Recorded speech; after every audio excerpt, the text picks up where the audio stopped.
Right, having established that we want to teach you the correct pronunciation of RP or General American, whatever that means, with a passive knowledge of the features of the respective other variety, the question remains how we are going to do that.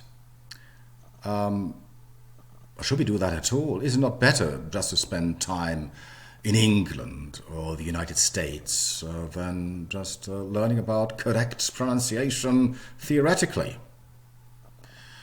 And if you can't go to the United States or to England, Britain, which you can't right now as a matter of fact because we are in Corona times, are not the media enough? Okay, is it not enough to listen to authentic phonological material on YouTube, on the internet in general?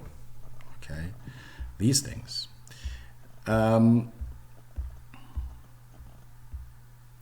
True. Well, you should expose yourself to spoken native English. Of course, no doubt about that. Be it abroad or at home, your computer, television, DVD player, whatever. But isn't that negligible compared with a couple of months in an Anglo-Saxon country? But just pause a minute here. How many people do you know who spend long periods of time, probably years, in an English-speaking country who come back after some years speaking probably grammatically correct English, but still with a very heavy accent? Okay, although they were abroad for a long time. Another case in point, let me just switch to my notes here. Arnold Schwarzenegger, think of him. Spent the major part of his life in America.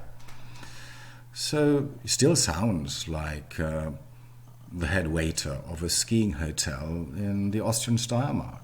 He does. But he has the same speech organs as any inhabitant of California or any other human being for that matter. So why? Well, of course there is talent. Talent, of course. There's no question that there are people who are more talented than others when it comes to the imitation of speech sounds. No doubt about that. However, there's the conscious will to consider. No doubt there are people who just do not care, okay? Who even prefer to retain their foreign accents because this is part of their identity. And I think this is the case with Schwarzenegger. His Austrian identity, which he is very proud of.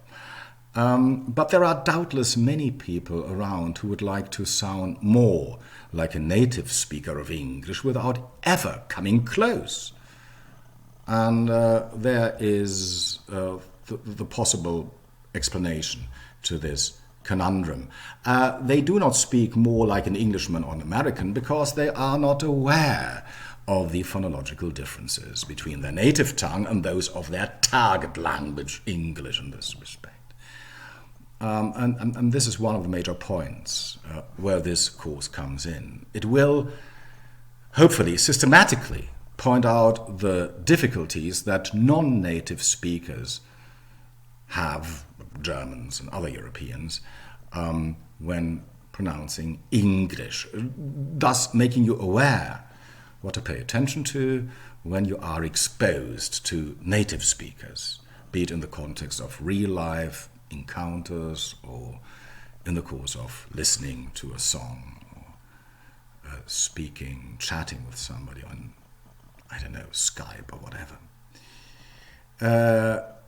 Part of the truth for the existence of foreign accents really is that when non-native speakers listen to a foreign language, they tend to assimilate the sounds they listen to those they are used to from their mother tongue. Another part of the truth is, admittedly, that our speech organs are trained from early childhood to produce the sounds of our mother tongue. So that uttering foreign sounds requires a lot of articulatory effort. That's what we call those. To cut a long story short, I mean, in order to learn how to speak with a foreign tongue, you first of all have to train your ear, your brain, of course, that too, to be receptive to the phonological idiosyncrasies of the target language. Or to put it bluntly, I mean, you have to learn how to listen with an English and American ear, and not with your German, Spanish, French ear, whatever.